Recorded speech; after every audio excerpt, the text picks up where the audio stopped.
शुक्ल अम्बरधरं विष्णुं शशिवर्णं चतुर्भुजं प्रसन्नवदनं ध्यायेत् सर्वविघ्नोपशान्तयेत् अगजाननपद्मार्गं गजाननमहर्निशम् अनेकदन्तं भक्तानां एकदन्तमुपास्महे। संकटनाशन गणेशस्तोत्रम्। नारद उवाच। प्रणम्य शिरसा देवं गौरीपुत्रं विनायकं भक्तावासं स्मरेन्नित्यम् आयुः कामार्थसिद्धये। प्रथमं वक्रतुण्डं च एकदन्तं द्वितीयकं तृतीयं कृष्णपिङ्गाक्षं गजवक्त्रं चतुर्थकं लम्बोदरं पञ्चमं च षष्ठं विकटमेव च सप्तमं विघ्नराजं च धूम्रवर्णं तथाष्टमं विसन्ध्यं यः पठेन्नरं न च विघ्नभयं तस्य सर्वसिद्धिकरं प्रभो।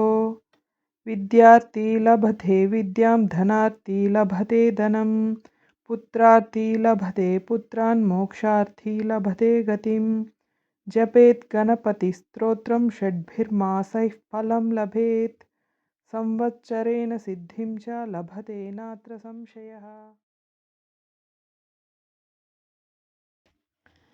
लक्ष्मी चतुर्विंशति नामालु।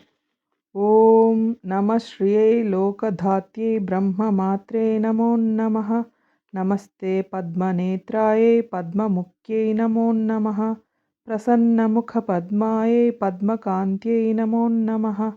नमो बिल्ववनस्थायै विष्णुपत्यै नमो नमः। विचित्रक्षोमधारित्यै पृदुश्रोण्यै नमो नमः। पक्वबिल्वफलापीनतुङ्गस्तन्यै नमो नमः। सुरक्तपद्मपत्राभकरपादतले शुभे सुरत्नाङ्गदकेयूरकाञ्चीनूपुरशोभिते यक्षकर्दमसंलिप्तसर्वाङ्गे कटकोज्ज्वले माङ्गल्याभरणैश्चित्रैर्मुक्ताहारैर्विभूषिते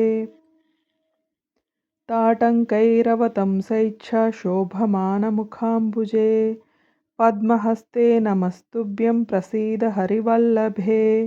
ऋग्यजुस्सामरूपायै विद्यायै ते नमो नमः। प्रसीदास्मान् कृपादृष्टिपातैरालोकयाब्धिजे ये दृष्टास्ते त्वया ब्रह्मरुद्रे। श्रीरामरक्षास्तोत्रम्।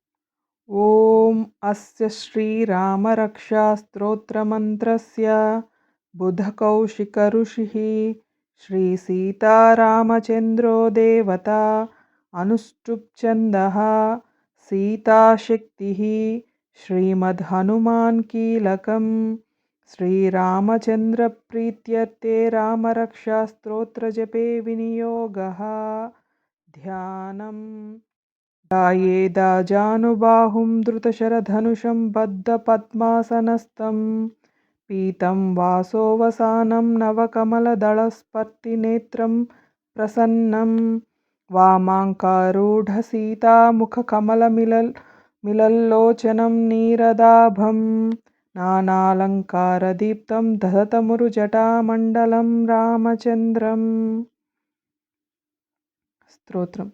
चरितं रघुनाथस्य शतकोटिप्रविस्तरम् एकैकमक्षरं पुंसां महापातकनाशनं ध्यात्वा नीलोत्पलश्यामं रामं राजीवलोचनं जानकीलक्ष्मणोपेतं जटामुकुटमण्डितं सासीतूनधनुर्बाणपाणिं नक्तं चरान्तकं स्वलीलया जगत्त्रातुमाविर्भूतमजं विभुम्। रामरक्षा पठेत् प्राज्ञः पापां सर्वकामदां शिरो मे राघवः पातु फालं दशरथात्मजः कौसल्येयो दृशो पातु विश्वामित्रः प्रियश्रुति घ्राणं पातु मखत्राता मुखं सौमित्रिवत्सलः कण्ठं भरतवन्दितः स्कन्धो दिव्यायुधः पातु भुजौ भग्नेशकार्मुकः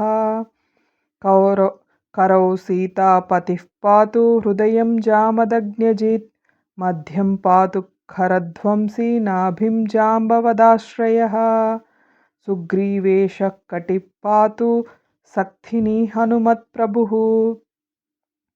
ऊरू रघुत्तमः पातु रक्षः कुलविनाशकृत्।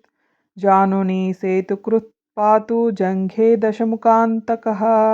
पादो विभीषणश्रीदः पातु रामो अखिलं वपुः। एतां रामबलोपेतां रक्षां यः सुकृती पठेत्। सचिरायुः सुखी पुत्री विजयी विनयी भवेत्। पातालभूतलव्योमचारिणः न द्रष्टुमपि शक्तास्ते रक्षितं रामनामभिः। रामेति रामभद्रेति रामचन्द्रेति वा स्मरन् नरो न लिप्यते पापैर्भुक्तिं मुक्तिं च विन्दति। जगज्जत्रैकमन्त्रेण रामनाम्नाभिरक्षितं यः कण्ठे धारयेत्तस्य करस्थाः सर्वसिद्धयः। वज्रपञ्जरनामेदं यो रामकवचं स्मरेत् अव्याहताग्न्यः सर्वत्र लभते जयमङ्गलम्। आदिष्टवान् यथा स्वप्ने राम रक्षमिमां हरः तथा लिखितवान् प्रातः प्रबुद्धौ भूतकौशिकः।